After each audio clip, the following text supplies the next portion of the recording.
Sa ilalim ng buwan, ang lihim na hukbo na Prinsipe Jajasu ay kumilos ng tahimik. Bawat pakpak ay kumakaluskos sa dilim. Ang katahimikan ay sumabog na parang kulog, tanda ng pagsisimula ng digmaan.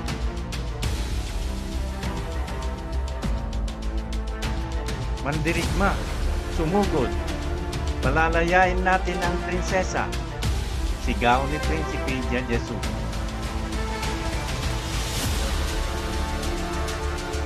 Para sa pugad ng samauting, para sa reyna, sigaw ng hukbo.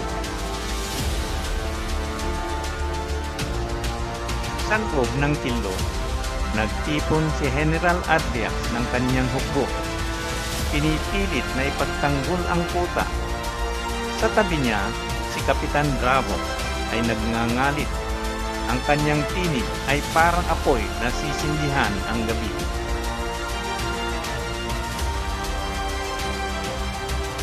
Hindi kayo makakapasok. Ang pugad ay sa akin. Matatag na sigaw ni General Adriax.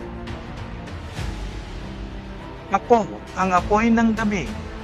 Sisindihan ko ang samauting. Galit na sigaw ni Kapitan Bravo. Ipagtanggol ang kuta.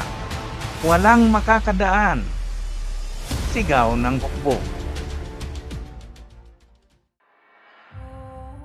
Sa gintong kulungan, narinig ni Prinsesa Lilianaput ang dagundong ng labanan. Ang kanyang kapalaran ay nakabitin sa pagitan ng pagtataksil at pagliligtas, habang ang kanyang puso ay nananatiling matatag.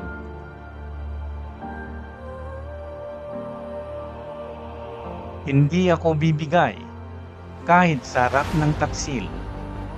Matatag, pabulong na wika ng prinsesa.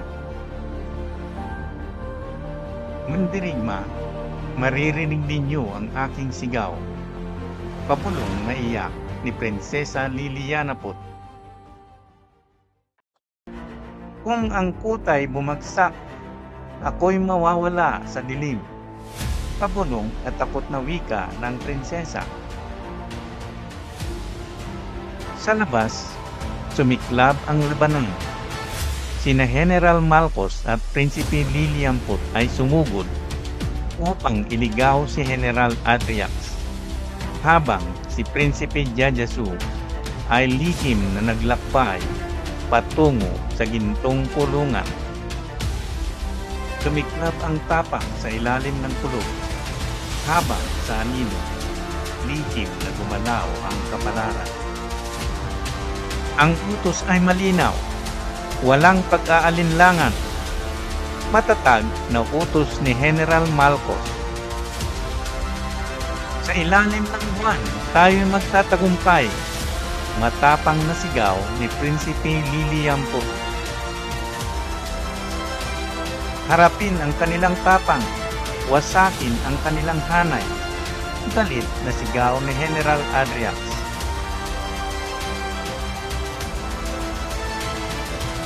Para sa prinsesa, para sa pugad ng samauting at ang ginintuang pugad, sigaw ng hukbo.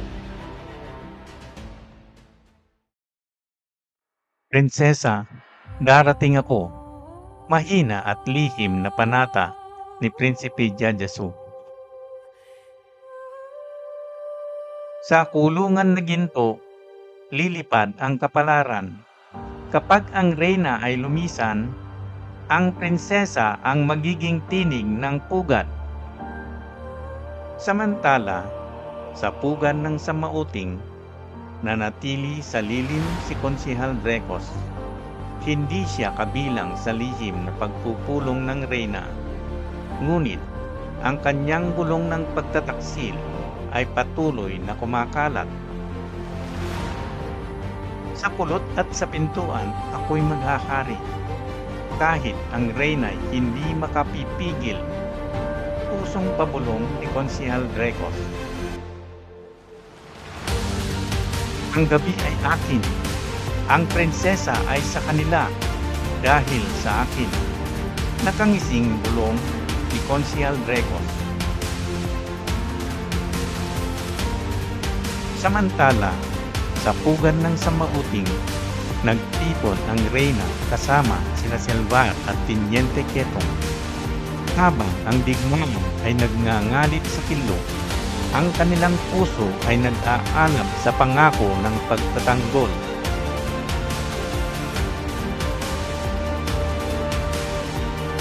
Hindi tayo matitinag hanggang sa huling patak ng pulot. Ipagtatanggol natin ang pugad. Matatag na sigaw ni Reyna Lilliput.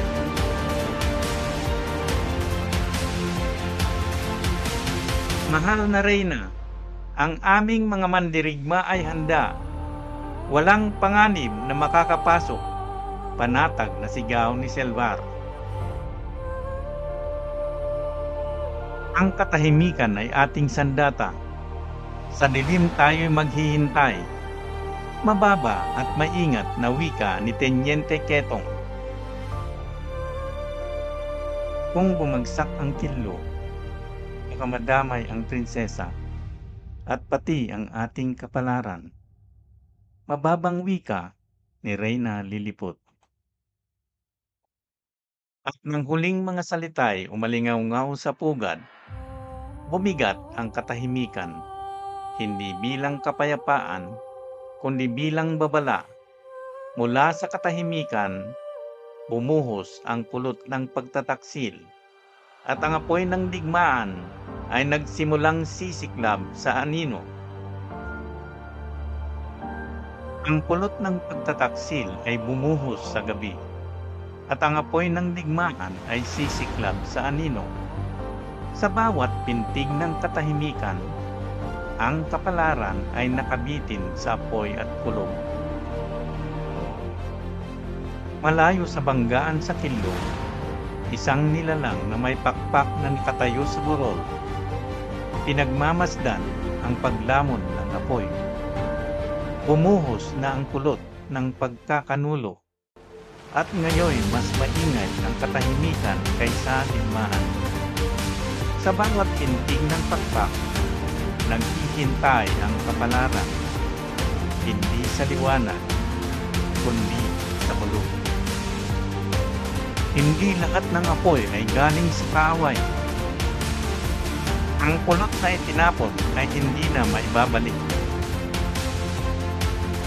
Ngunit sa abo ng pagkakanulo, may kumilos na anino, at ang kapalaran ng pugad ay lumiko tungo sa digmaan.